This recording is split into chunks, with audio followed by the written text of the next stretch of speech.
It was once said about politicians that where you stand depends on where you sit. So, with better economic news appearing in recent weeks, are we sitting on a gold mine or a powder keg?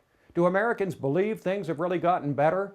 And if they do, to what degree will the ruling leftists claim credit? And to what degree will constitutionalists minimize the trend and point to enduring weaknesses in the economy?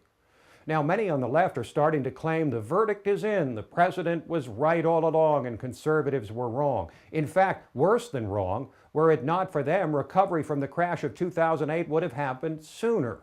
And that is where the lines cross, because constitutionalists have been claiming all along that, yes, a recovery was underway, but that it would have happened much more dramatically and faster were it not for the leftist policies of this administration.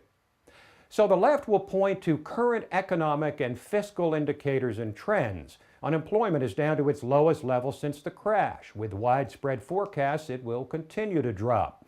Our current president has created more jobs in 4.5 years than his Republican predecessor did in 8 years. The federal deficit's been cut almost in half over the last couple of years, thanks, they say, in part to increased federal revenue flowing from higher taxes. Housing prices are rising and the stock market is over 15,000. Consumer confidence is at its highest since the crash.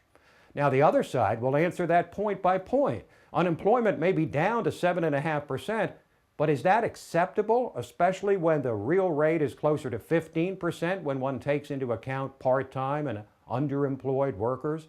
The federal deficit may be lower than it was, but considering the astronomical level of the deficits during the president's first term, this is hardly a triumph. The lower deficits are not because of higher taxes, they say, but rather private spending, unleashed in large part because of the cuts in federal spending.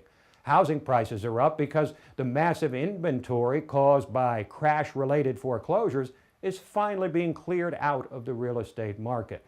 And the stock market is booming largely because of efficiencies flowing from downsizing forced by the crash and positive reaction to cuts in federal spending.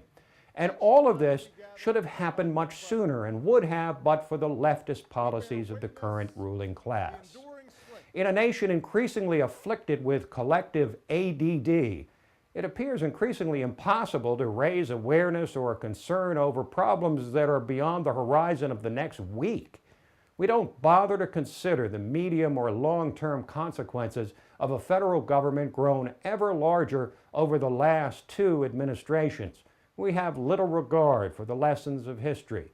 We smile at the headlines trumpeting lower unemployment and higher housing and stock prices, and then move on. So here's the question.